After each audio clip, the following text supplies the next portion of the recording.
Bonjour Bruno de la Porta. Vous êtes médecin, vous êtes spécialiste en éthique médicale et vous vous présentez à la primaire populaire. Vous avez vraiment une spécialité, quelque chose qui vous distingue des autres candidats, puisque vous voulez emmener un récit différent grâce à la philosophie, articulant éthique et politique. Quel est le point qui vous semble le plus essentiel dans ce programme? Donc, merci beaucoup de me recevoir. Donc, dans la primaire populaire, en fait, ils ont fait une plateforme commune, un fonds commun, où il y a 10 propositions. La fiscalité, l'économie, l'agriculture, le logement, la crise sociale, etc. Et il y a parmi ces mesures, une mesure qui me semble essentielle, c'est en fait la réforme des institutions, la révision de la Constitution et ce qu'on appelle la 6e République. Alors la 6e République, c'est peut-être un mot un peu creux, un peu valise, mais en fait, c'est pour moi le point central, c'est pour moi le cœur de la réponse. La démocratie, en fait, trouve ses fondements théoriques avec les théories du contrat social, Locke, Rousseau, XVIIe, XVIIIe siècle. Et en fait, il y a un peuple avec une pluralité de points de vue, des discussions. La violence n'est pas permise. Et à partir de cette pluralité, il y a l'élection de représentants.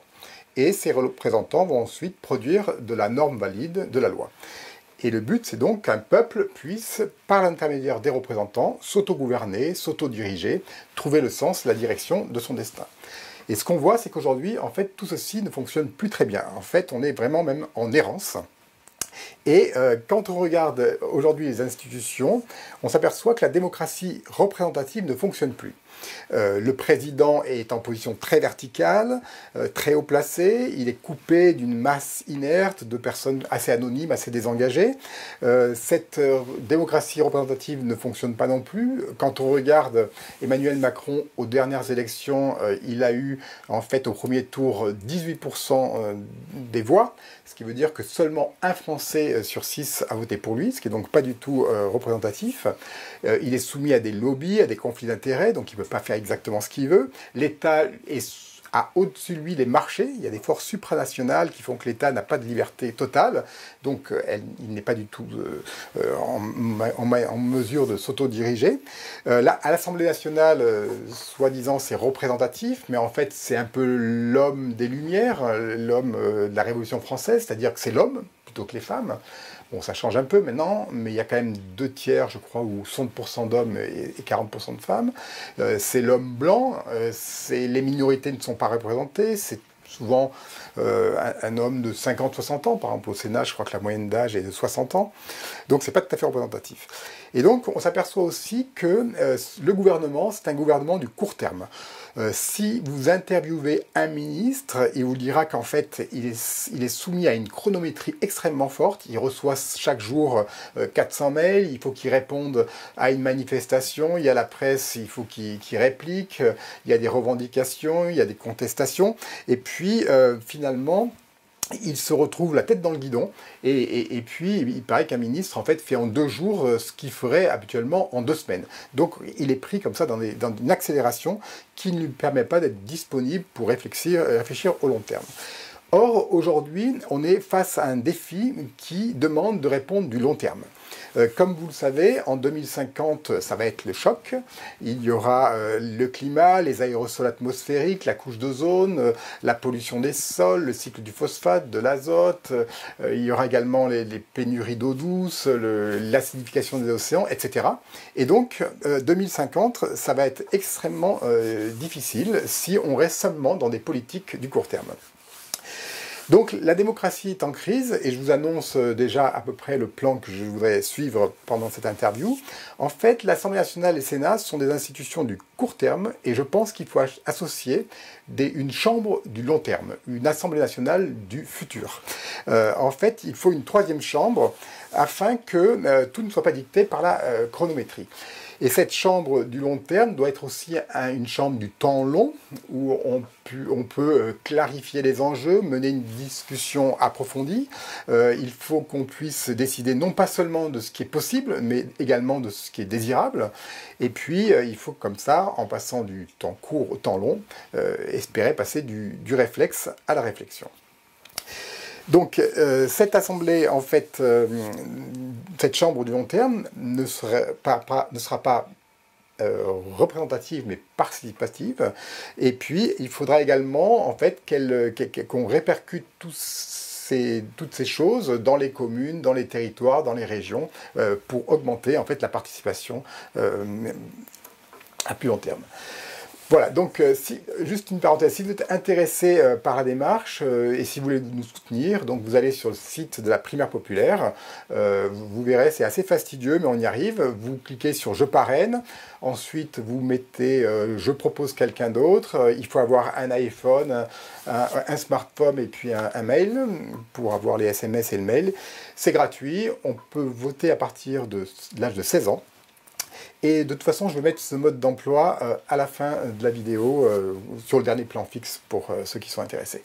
Et puis une dernière remarque, quand vous arrivez sur le site, c'est très écolo, très gauche, mais en fait, notre démarche est située au-delà du clivage traditionnel droite-gauche, mais j'espère qu'on va y revenir. Oui, c'est parfait, mais quel est votre présupposé philosophique dans ce que vous dites? Alors, donc le présupposé philosophique. En fait, depuis 300 000 ans, l'espèce humaine existe et les techniques jusqu'à présent étaient à courte distance. C'est-à-dire qu'autrefois, un paysan pouvait faucher un pré, il pouvait mettre le feu au pré, il pouvait jeter sa brouette dans la rivière, mais en réalité, les dégâts étaient à courte distance. Il ne pouvait pas du tout endommager la terre. C'est-à-dire que nous étions vulnérables et la terre était extrêmement puissante. Et au cours, mettons, du XXe siècle, la technique a changé de puissance. Elle est devenue surpuissante. Et aujourd'hui, les effets de la technique peuvent se transmettre à très longue distance dans le temps, mais aussi dans l'espace. C'est-à-dire que si, par exemple, vous achetez une voiture, en fait, l'électronique de la voiture va demander qu'on remue des terres rares, des terres en Afrique pour extraire des terres rares, et donc les dégâts sont à très longue distance.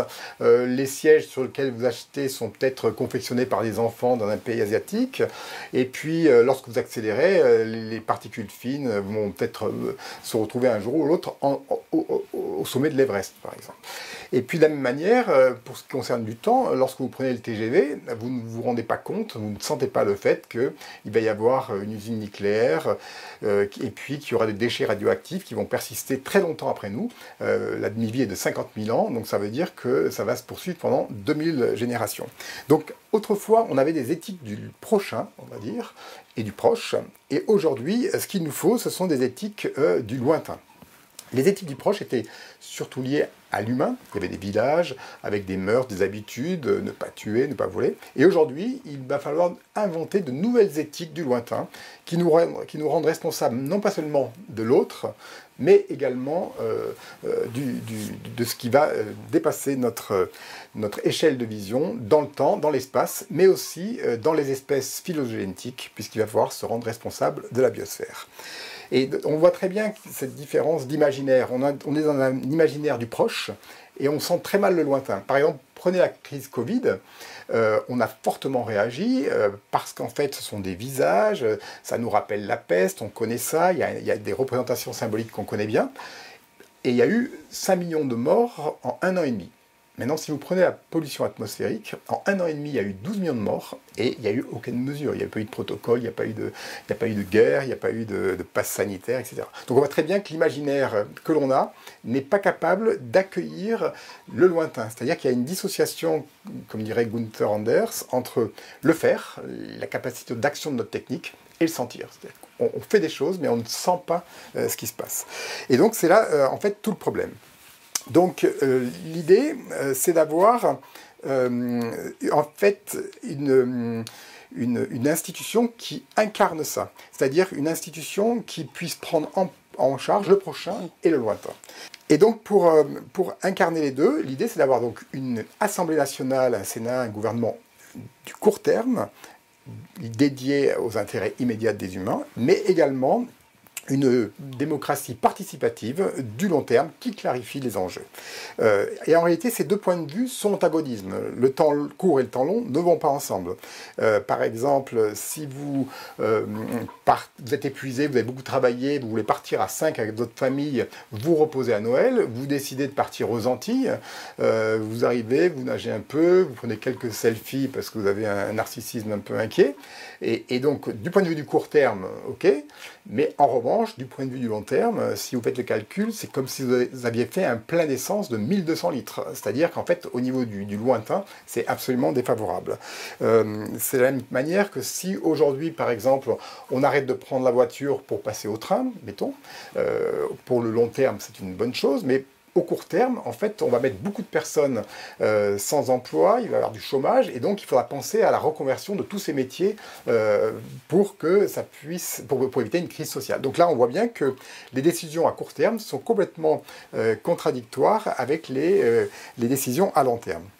Et donc, c'est tout l'intérêt d'instituer comme ça ces deux éthiques, du prochain et du lointain, avec une chambre du proche et une chambre du futur. Et quand vous faites ça, en fait, c'est une bonne chose parce que vous fragilisez les choses. Aujourd'hui, on est dans une illusion de la toute-puissance un peu durcie. Et donc, en créant ces deux chambres, vous fragilisez les choses, ce qui est une bonne chose, et vous créez un écart. C'est-à-dire qu'entre les deux, on ne sait pas ce qu'il faut faire et ça permet de mettre l'imagination en mouvement. Ça permet de mettre la créativité en mouvement et ça permet de tricoter quelque chose de neuf et de raviver le sens. Donc, en fait, l'idéal, c'est donc de pouvoir instituer ces éthiques du prochain avec celles du lointain en instituant des chambres du proche et des chambres du lointain. Pour cette chambre future, du futur, qui vous semble essentielle, hein, quelle sera sa composition ? Donc sa composition, je pense qu'il faudra mettre à la fois des experts, mais aussi des personnes tirées au sort. Ça me semble très important. Pourquoi ? Parce qu'en fait, les personnes tirées au sort ont des gros avantages. Tout d'abord, elles ne sont pas soumises au lobby, donc elles sont très libres de prendre des décisions qui leur sont essentielles. Ensuite, ces personnes tirées au sort ne peuvent pas cumuler les mandats, donc elles ne sont pas dans la conquête du pouvoir et des postes. Elles vont être prises pendant un certain délai et elles sont totalement libres de donner le maximum pour ensuite partir. Et puis, ces personnes tirées au sort, ça va être un oncle, un voisin, un boulanger, etc. Et parmi ces personnes, il y a beaucoup de personnes qui ont en fait un bon sens, qui ont une espèce de sagesse pratique. Alors, les experts aussi, mais en fait, un expert, ça se polarise quand même sur un travail. Et il me semble que c'est important d'avoir ces personnes tirées au sort pour garder le bon sens, la sagesse pratique qu'il nous faut pour affronter les crises qui s'annoncent. D'ailleurs, dans la Convention citoyenne pour le climat, je ne sais pas si vous avez tout suivi, mais c'est extrêmement intéressant. Il y avait donc cette crise des gilets jaunes avec l'augmentation de la fiscalité mais pour le gasoil et qui a déclenché une crise sociale. Et Emmanuel Macron a décidé de prendre, je crois que c'était 150 personnes tirées au sort. Et on s'aperçoit les choses suivantes. C'est que lorsqu'on les met ensemble et qu'on les fait travailler pendant plusieurs mois avec des experts qui les accompagnent, eh bien, en fait, il y a un miracle qui survient. C'est-à-dire que dans ces personnes, il y avait des personnes climato-sceptiques, et on s'aperçoit qu'au bout d'un moment, il y a une transformation, il y a une culture d'équipe qui se produit, et finalement, malgré cette pluralité de personnes, des normes communes sont produites, des normes valides sont communes. C'est-à-dire qu'ils ont fini par s'entendre. Quand on lit les 420 pages, ils sont pratiquement toujours d'accord et ils prennent des positions radicales par rapport à ce que font les politiques. Donc c'est quand même très très étonnant et très instructif. Ensuite, cette Convention citoyenne pour le climat, c'est une mauvaise nouvelle et une très bonne nouvelle. La mauvaise nouvelle, c'est qu'en fait, Emmanuel Macron n'a rien suivi parce qu'il est pris dans les intérêts à court terme. On a voulu changer une seule phrase dans la Constitution, ça a été bloqué. En revanche, c'est une très bonne nouvelle parce que ça a été un tube à essai qui montre en fait que ce genre de délibération est extrêmement efficace et qu'il y a là la clé qui pourrait nous aider pour penser les problèmes inédits auxquels nous sommes confrontés. Dernière chose, il faudra aussi mettre des femmes et des hommes politiques. Parce que si on ne le fait pas, en fait, une fois que les mesures sont décidées, ils vont détricoter tout ce qui a été tricoté. On l'a vu par exemple en Irlande, il y avait une constitution qui a été repensée, il n'y avait pas d'homme politique, en fait ça a été complètement redéconstruit après et bloqué. Et puis là on l'a vu aussi donc avec Emmanuel Macron, il n'y avait pas d'homme politique et ça n'a pas suivi. Dans cette composition de la Chambre du futur, vous pensez à une institution comme le GIEC par exemple, donc scientifique, pour le climat, les scientifiques qui travaillent sur des rapports sur le climat, ou alors à une institution comme l'UICM qui travaille sur la biodiversité. Donc je pense qu'il faudra faire plus que ça. En fait, la science ne suffit pas, à mon sens. On le voit en médecine, en bioéthique, sur l'euthanasie, sur les cellules souches, sur l'acharnement thérapeutique, sur la biodiversité, je pense que ce sera pareil. En réalité, ça demande 3 niveaux. Il y a un premier niveau qui est scientifique, qui dit finalement ce qui est possible et ce qui n'est pas possible. Et ce premier niveau scientifique et économique aussi est en fait encadré par un niveau 2 qui est supérieur et qui est le juridique, c'est-à-dire un niveau qui détermine ce qui est légal et ce qui n'est pas légal. Et en réalité, ce niveau 2 est à son tour chapeauté par un niveau 3 qui détermine ce qui est bien et ce qui n'est pas bien. C'est-à-dire qu'il y a un niveau 3 qui est éthique, légal, éthique, morale, je veux dire, et dans lequel il faut faire intervenir des philosophes, des éthiciens, des sciences sociales, des sciences humaines, des sociologues, des historiens, etc. Et finalement, le dernier niveau, c'est le niveau du sens. En fait, le niveau de philosophie morale, c'est le niveau du sens. Et aujourd'hui, il y a une inversion des ordres. C'est-à-dire que le niveau qu'on met tout en haut, c'est la science et l'économie, et puis ça écrase tout le reste. En réalité, il faut un premier niveau scientifique et économique, un deuxième niveau légal, et un troisième niveau du sens, mais qui est représenté par l'articulation entre l'éthique et la morale. Et la chose qui est importante à voir, c'est que ces 3 niveaux, en réalité, ont des logiques différentes. Donc, on peut être expert du niveau technico-économique, on peut être expert du niveau 2 qui est juridico-politique, ou on peut être expert du niveau 3 qui est éthique et morale, mais en réalité on ne peut pas être expert des 3 niveaux à la fois, parce que la synthèse n'est pas possible, la récapitulation totale n'est pas possible. Ce qui veut dire que chaque niveau doit s'articuler avec les autres de façon un peu brinque-ballante, et autant il est possible d'être expert dans chaque niveau, autant la réflexion à plusieurs amène non pas à une expertise, mais à une sagesse pratique à plusieurs. Donc en fait, le fait qu'il y ait 3 niveaux, ça permet de passer aussi de l'expertise à la sagesse pratique. Donc il me semble que cette structure serait intéressante pour pouvoir aborder les problèmes en ayant à la fois la compétence technicienne, mais également l'orientation, le sens et ce qui est désirable en remettant en haut de la pyramide, si je puis dire, la philosophie, l'éthique, l'histoire et les sciences humaines. Après avoir parlé donc de la composition, venons-en aux missions de cette chambre du long terme. Donc cette chambre du long terme aura plusieurs missions. Tout d'abord, elle va clarifier les enjeux, éclaircir les problèmes, afin de pouvoir justement clarifier les enjeux avant qu'une loi soit produite. Donc elle agira en avant de la décision. Ensuite, elle pourra également avoir un rôle d'alerte législative, c'est-à-dire qu'elle pourra même avoir un droit de veto si jamais une loi qui est en préparation n'est pas du tout conforme avec le long terme. Elle pourra dans ce cas mener une saisine auprès du Conseil constitutionnel. Imaginons par exemple qu'une loi soit en préparation sur les néonicotinoïdes, qui sont des pesticides extrêmement puissants, et que la Chambre considère que c'est complètement incompatible avec les nouveau-nés qui ne sont pas encore nés, eh bien elle pourra demander à bloquer la production de la loi une fois, 2 fois, peut-être pas plus, mais au moins elle aura une importance pour alerter. Donc en fait, la Chambre, premièrement, va clarifier les enjeux. Et puis deuxièmement, vous savez, on parle de croissance du PIB, mais en fait, cette croissance, c'est une décroissance. C'est-à-dire que cette croissance, ça appauvrit le monde, ça dévitalise le vivant, et ça crée une extermination en masse du vivant. Et en réalité, ce qu'il nous faut, c'est pas une croissance, c'est pas non plus une décroissance, mais c'est une altercroissance. Il faut faire croître autre chose, il faut qu'il y ait un agrandissement de notre conscience morale, et donc cette chambre du futur devra veiller à soutenir cet agrandissement. Il faudra qu'elle qu'elle repère toutes les initiatives dans les territoires qui sont intéressantes. Il faudra qu'elle favorise le maillage dans le territoire. Il faudra également qu'elle accompagne les reconversions sociales. Là, je fais une parenthèse, mais très importante. Vous savez que, par exemple, si on arrête de prendre l'avion, c'est une très bonne chose, mais en réalité, vous mettez sur le carreau des hôtesses de l'air, des pilotes. Donc, il faut redistribuer, et il faut anticiper et savoir comment on les reconvertit, comment on les transforme en permaculture, etc. Donc, et puis, deuxièmement, elle devra aussi, et c'est là que se joue l'enjeu d'articuler crise sociale, ou plutôt justice sociale et justice écologique. C'est-à-dire que si on ne redistribue pas, en fait, ça bloque. On l'a vu, par exemple, avec les Gilets jaunes.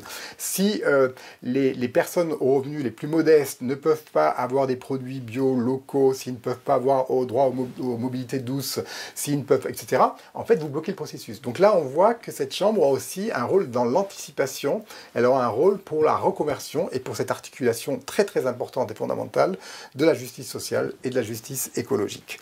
Et puis, en réalité, la démocratie, c'est un axe vertical du pouvoir qui s'articule avec un axe horizontal du vivre ensemble, des initiatives. Et la démocratie, c'est une tension féconde entre axe vertical et axe horizontal.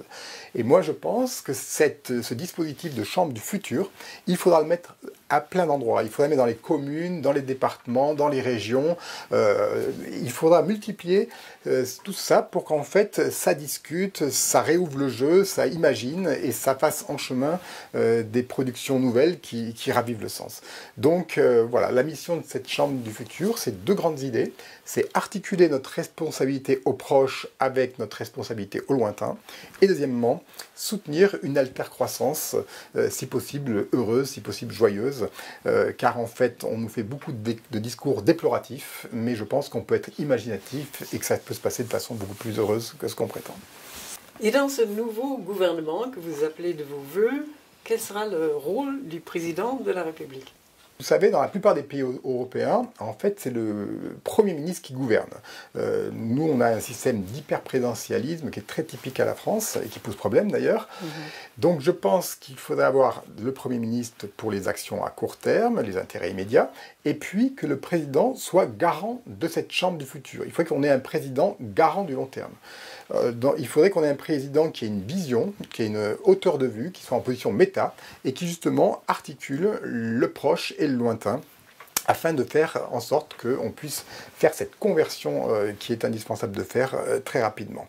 Donc le président ne nommerait pas, ne déciderait pas, ne gouvernerait pas, ne participerait pas à la politique internationale.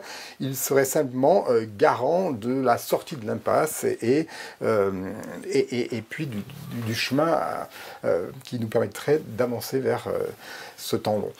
Ensuite, on aurait donc une tension entre une Assemblée nationale avec des personnes élues, représentatives, des intérêts à court terme, et qui produirait de la loi, qui produirait de la norme, tandis que la Chambre du futur serait participative, délibérative, serait un temps long, une réflexion longue, et elle produirait des avis. Alors, vous me direz, est-ce que ce n'est pas un problème qu'elle produise des avis? On peut très bien ne pas suivre un avis, c'est consultatif. En réalité, quand on regarde, par exemple, le Comité national d'éthique, on s'aperçoit que si les avis sont bien fondés, s'ils ont été creusés par des personnes compétentes pendant un temps extrêmement long, en réalité, c'est très difficile d'aller contre des avis. Par exemple, depuis que le Conseil national d'éthique existe, depuis 1983, je crois, les lois ont toujours suivi les avis. Donc, si on a une chambre du vivant, une chambre de la terre, du lointain, qui produit des avis très documentés, et si en plus on a un président légitime qui a été élu pour ça et qui a veillé sur le bon déroulement, en fait, ça sera quand même assez compliqué d'aller contre les avis. Voilà, donc je pense qu'il faudra que le président soit surtout garant du long terme et de l'articulation court terme et long terme. Mais changer les constitutions, c'est vraiment pas facile. Comment pensez-vous faire ? Effectivement, changer la constitution, c'est très compliqué. La démocratie existe depuis 2500 ans, depuis la Grèce antique, mais aujourd'hui, elle va affronter des choses rudes. On va se retrouver avec des conflits très difficiles. Il y a eu le Covid, mais ça va s'accentuer. Si on ne fait rien, surtout, si on s'y met, ça pourrait être beaucoup plus soft, on va dire. Et si les conflits arrivent, on va avoir trois trois types de gouvernement possibles. Soit le gouvernement par les experts, c'est-à-dire des protocoles, des mesures extrêmement rationnelles. C'est ce qu'on voit actuellement avec le Covid. Et puis après, il y a des réactions, les anti-vax, etc. Soit ça sera un gouvernement autoritaire, comme la Chine par exemple, soit on rénove la démocratie, on la rend plus neuve, et de manière à ce qu'elle puisse affronter les défis. Depuis le XVIIe siècle, depuis les théories du contrat social, et puis surtout le XVIIIe, XIXe siècle, on a fait beaucoup de progrès en sciences. On a des smartphones, des ordinateurs, on prend le TGV, mais en réalité, au niveau des institutions, on n'a pas beaucoup progressé. On est toujours dans ces institutions du court terme, du prochain, de l'humain. Et je pense qu'aujourd'hui, il faudrait que les plus grands esprits se penchent sur cette question. C'est-à-dire comment faire rentrer la terre en politique, comment faire rentrer le vivant, le long terme, les écosystèmes dans ces délibérations pour qu'ils puissent avoir un poids juridique et civilisationnel. Et donc, pour revenir à la question, si on veut changer la Constitution, c'est compliqué. Soit on passe par l'article 89. Dans ce cas, le président initie la démarche, le texte doit être voté par l'Assemblée nationale à la majorité, et ce même texte doit être voté exactement sous la même forme par le Sénat à la majorité. Donc autant dire que c'est impossible. En réalité, notre Constitution est faite pour ne pas bouger. Elle est complètement coincée, elle est complètement verrouillée, on ne peut pas la changer. En revanche, il y a une deuxième solution qui est l'article 11. Et c'est la voie qu'a suivie le général de Gaulle en 1962.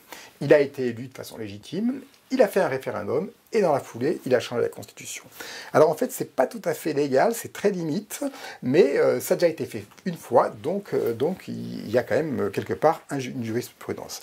Ce qu'il faut noter, c'est que ce n'est pas possible de faire ça, de faire un référendum à distance. Par exemple, si Emmanuel Macron, aujourd'hui, 4 ans après, voulait changer la Constitution par un référendum, ça ne serait pas possible.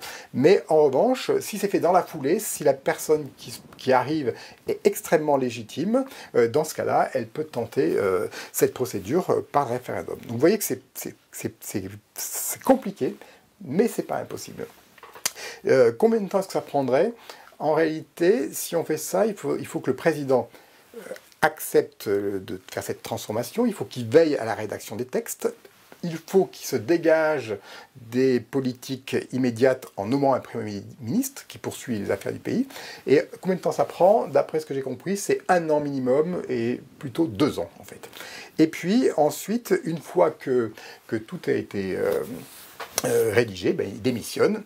On revote et on repart sur un nouveau président. Et là, dans ce cas-là, vous pouvez mettre le président que vous voulez. En réalité, les choses sont complètement changées parce que le processus décisionnel étant changé, la décision est forcément différente. C'est-à-dire que aujourd'hui, on peut faire tout ce qu'on veut, on peut multiplier les débats, on peut faire des débats entre Jadot, Mélenchon, Macron, tout ce que vous voulez. En réalité, vous êtes piégé dans un périmètre de validité et la seule façon de sortir de l'affaire n'est pas de multiplier les débats, mais plutôt de changer au plus haut niveau les conditions de la délibération. Pour revenir au problème de la question que c'est un peu limite, c'est un peu presque illégal, vous savez qu'on a eu pendant longtemps une monarchie de droit divin, avec le principe de la primogéniture mâle, c'est-à-dire que c'était les aînés des familles qui gouvernaient. En réalité, la Révolution française est arrivée, et ce qui paraissait complètement impossible est arrivé. C'est-à-dire qu'on s'est mis à voter, donc ce qui était considéré comme illégal est devenu complètement légitime. Aujourd'hui, nous sommes dans un régime de monarchie présidentielle, bon, c'est peut-être pas très exact, on va dire plutôt dans un hyper-présidentialisme très vertical, et notre démocratie commence à avoir une véritable pathologie, une pathologie de la représentativité et du court terme. Et donc là encore, il faut savoir que c'est à nous de décider si on veut changer les choses. Donc c'est quelque chose qui n'est pas légal, mais qui est légitime. Et il y a vraiment une différence entre le légal et le légitime. Il y a des choses qui sont conventionnelles, il y a des choses qui ne sont pas conventionnelles. Par exemple, l'extermination des espèces, c'est pas conventionnel, on peut rien faire. En revanche, la Constitution, c'est conventionnel, donc ça dépend de nous, ça dépend de vous. Et c'est tout à fait envisageable. Alors, pour ce qui me concerne, si je poursuis ma campagne, et si j'ai une chance, cette fois-ci pour 1 milliard de devenir présidente, et bien en fait, je poursuivrai cette idée je pose la scène là parce qu'en fait c'est la plus importante. C'est elle qui est la clé de voûte de toute l'architecture, c'est la clé de voûte de la cathédrale. Et c'est essentiel, à mon sens, de commencer par là pour pouvoir faire basculer le système dans lequel on est. Maintenant, je voudrais vous poser une question un peu latérale. Que pensez-vous du clivage droite-gauche? Donc, depuis plusieurs siècles, en fait depuis le XVIIe siècle et surtout le XVIIIe, XIXe siècle, les institutions sont prévues pour maximiser les intérêts personnels. C'est-à-dire que les institutions sont là pour maximiser la production d'objets, pour augmenter le rendement, afin d'augmenter notre satisfaction, notre confort, sous réserve qu'on s'entende tous ensemble, c'est pour ça qu'il y a des limites avec le contrat, mais en réalité, la droite et la gauche sont soumis à ce paradigme. Pour la droite, on doit maximiser la production d'objets en fonction de la libre entreprise, puis on doit redistribuer en fonction du mérite. Et pour la gauche, c'est pareil, on doit maximiser la production d'objets, le rendement, mais cette production doit être soumise à un contrôle étatique et cette production doit être soumise à une redistribution envers les plus vulnérables et envers les plus mal lotis. Donc la différence droite-gauche se situe dans la redistribution, mais en réalité, à la racine, le point d'appui est le même, c'est-à-dire que c'est la maximisation de la production, c'est la maximisation du rendement. Et d'ailleurs, vous regardez depuis 30 ans, que les hommes politiques ou les femmes politiques soient de droite ou de gauche, ils mènent les mêmes politiques. En fait, ils relancent la croissance, ils essaient d'augmenter le rendement. Et donc, moi, pour ce qui me concerne, je pense que nous sommes à une époque où il faut faire un saut civilisationnel, et il faut que ce saut se passe au-delà du clivage droite-gauche, pour les raisons que je viens d'expliquer. Et même si j'irais plus loin, je dirais que je ne suis ni de droite ni de gauche, ni même écologiste. Je pousse le bouchon un peu loin. Pourquoi? En fait, on a trois liens. On a un lien à soi, un lien aux autres et un lien au vivant. Et ces trois liens sont malades. En fait, ces trois liens sont soumis à la domination, au rendement, à la maîtrise. Par exemple, le lien à soi, on le voit très bien à l'hôpital, par exemple, je le vois très bien. En fait, on est soumis à une robotisation, à une standardisation des pratiques qui amène un désenchantement. On fonctionne et on n'existe plus. Et il y a des burn-out qui apparaissent.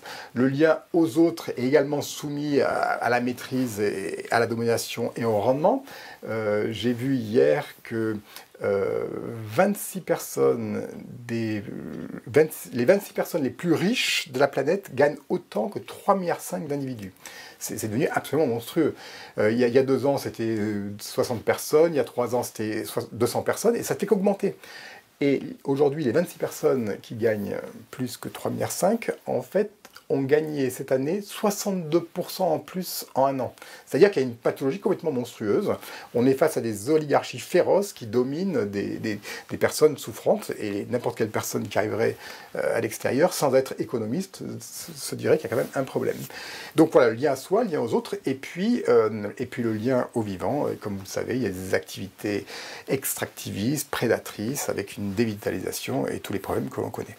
Voilà, donc on est dans un schéma, dans une matrice de pensée du rendement, et aujourd'hui, il nous faut passer dans une matrice de pensée qui prend soin de notre monde commun, c'est-à-dire prendre notre monde commun humain et non humain, et puis monde commun présent et aussi à venir. Il faut voir qu'on a une triple crise, donc une crise existentielle et personnelle, une crise sociale et une crise écologique. Et d'ailleurs, le souci de soi, le souci des autres et le souci du monde, en fait, l'étymologie de souci et de soin, et les deux mots ont la même étymologie. En fait, ce souci, c'est aussi le soin. C'est-à-dire qu'on pourrait dire aussi c'est le soin de soi, le soin des autres et le soin du monde. Donc voilà, c'est pour dire que, à mon avis, le clivage est dépassé. Bien sûr, la gauche redistribue plus envers les vulnérables, mais en réalité, aujourd'hui, il faut élargir la vulnérabilité des humains à la vulnérabilité du vivant. Et ça, la gauche n'a jamais envisagé ce paradigme, quoi. Donc pour moi, les trois, l'écologie, la gauche et la droite, sont prises à l'intérieur de ce paradigme. Et l'écologie est juste une riposte à la droite et à la gauche, mais elle est piégée dans le paradigme, elle est à l'intérieur d'un périmètre de validité. Aujourd'hui, ce qui nous arrive, c'est qu'il faut une altercroissance, il faut un saut civilisationnel, comme je disais, un agrandissement de notre conscience morale. C'est quelque chose qui est extrêmement vivant, qui est extrêmement stimulant, et c'est une chance, et c'est beaucoup plus fort, en fait, que ce qu'on pourrait penser. Nous arrivons à la fin de notre discussion. Avez-vous un dernier message à faire passer, quelque chose qui vous tient à cœur, qui est essentiel? Si la campagne se poursuit pour moi, je vais poursuivre sur cette thématique qui me semble être encore une fois la clé de voûte de la réussite. Mais en fait, il y a d'autres personnes qui pensent à cette 6ème République. Mélenchon, Montebourg, Hamon y pensait aussi, la primaire populaire. Dominique Bourg a beaucoup travaillé là-dessus. Et d'ailleurs, tout ce que je dis s'appuie sur son travail, sur ses livres. Il y a également Loïc Blondiot, la Fondation pour la Nature et l'Homme, Nicolas Hulot, Osons le Big Bang démocratique, etc. Donc, si je poursuis la campagne, ce que je proposerais, c'est que on laisse avancer comme ça tous les petits chevaux pour essayer de prendre le poste, et puis un mois avant les élections, on regarde qui a le plus de voix dans les sondages, et tous ceux qui sont favorables à ce changement de constitution démissionnent, et on laisse passer la personne qui porte ce projet. La personne prend le poste, accepte la légitimité du changement, fait un référendum, nomme un Premier ministre, change tous les textes et démissionne. Et donc cette personne, il faut qu'elle fasse une promesse, il faut qu'on puisse lui faire confiance et qu'elle affirme qu'elle démissionnera une fois qu'elle aura fini de réviser la Constitution. Ensuite, on revote, et donc finalement, tous ceux qui se sont désistés n'auront pas perdu grand-chose, puisqu'ils pourront se représenter. Et pour ce qui me concerne, je peux vous faire une promesse, c'est que si je suis élu, je serai enchanté de démissionner un an ou deux après, et je laisserai la place à des gens beaucoup plus compétents pour repartir sur des bases neuves et vivantes. Voilà, donc en conclusion, je dirais que tout d'abord, la démocratie, comme le disait Paul Ricoeur, c'est la discussion. La discussion, c'est la parole, c'est le sens, c'est la direction, c'est l'orientation. Donc la discussion permet de réouvrir le sens et de s'orienter à nouveau. Aujourd'hui, la parole est complètement morte, elle est complètement creuse, elle est complètement vide. D'ailleurs, quand vous interrogez les gens, dès qu'ils écoutent des hommes politiques, à la radio, ils n'écoutent plus vraiment. En fait, la parole est vide. Et ce qu'il faut, c'est donc raviver le sens, refaire des propositions signifiantes. Et il faut mettre ça à tous les niveaux. En fait, il faudra mettre des chambres du futur dans toutes les institutions. Il faudra mettre dans mon hôpital, dans mon CA, il faudra en mettre dans les écoles, dans les ministères, etc. Il faut en fait que ça discute, parce que l'humain, c'est quand même la parole, et c'est là où se trouve le sens. Et aujourd'hui, il y a une dépossession du sens, il n'y a plus de sens en fait. Il y a une désorientation profonde. Donc je pense que la ressource est vraiment là. Ensuite, la démocratie existe depuis longtemps, mais si on veut échapper au gouvernement par les experts, au gouvernement autoritaire, en fait, il faut vraiment rénover les institutions. Ensuite aussi, vous savez que dans une démocratie, le chef d'État n'est pas souverain. Les députés ne sont pas souverains. Pourquoi ils ne sont pas souverains? Parce qu'en fait, au-dessus d'eux, il y a une constitution, il y a un droit. Et en fait, ils sont soumis à ce droit. Donc le chef d'État n'a pas une liberté libre, il est contraint. Qui est souverain? En fait, ce sont toutes les personnes vivantes. Ce sont toutes les personnes qui habitent le pays qui sont souverains. C'est le peuple qui est souverain. Et donc aujourd'hui, la vie est en train de mourir sur Terre. Et donc ce sont à nous, les vivants, de porter quelque chose de neuf pour changer la Constitution et essayer de sauver quelque chose. Donc si on prend vraiment les choses au sérieux, on s'aperçoit que ce changement de constitution, en fait, c'est vraiment la clé de voûte, comme je le disais. Parce qu'aujourd'hui, il faut être responsable de tout ce qui est vulnérable, et vous savez qu'il n'y a rien de plus vulnérable qu'un nouveau-né qui n'est pas encore né. C'est-à-dire qu'aujourd'hui, il faut se rendre responsable des nouveau-nés qui ne sont pas encore nés, et c'est là tout l'enjeu. Alors vous allez me dire, oui, mais c'est radical. Alors là, il faut poser les choses calmement. Oui, effectivement, c'est radical, mais on a deux solutions. Soit on s'intéresse qu'à notre confort, à notre satisfaction, à nos intérêts immédiats, et ce qu'on sait, c'est qu'en 2050, on se prend un mur. Il fait plus de 2 degrés, on le sait maintenant. Plus de 2 degrés, c'est 1 milliard de personnes qui se déplacent, et 1 milliard de personnes qui se déplacent, c'est la guerre, c'est la barbarie. En plus, la Terre sera complètement bouffée, elle sera inhabitable, et on aura tout perdu. Donc soit on conserve notre satisfaction comme toujours, et on dit qu'il faut être réaliste, soit le réalisme consiste à faire comme on a toujours fait, et on se prend un mur, soit on commence tout de suite cette articulation proche et lointain. Et là, en 2022, les élections arrivent. Chaque année va compter. Tout le monde le dit. Les 10 années qui arrivent sont les plus importantes. 2023, 2024, 2025. Il faut éviter la menace de la continuation, parce que la menace de la continuation, c'est ce qu'il y a de pire.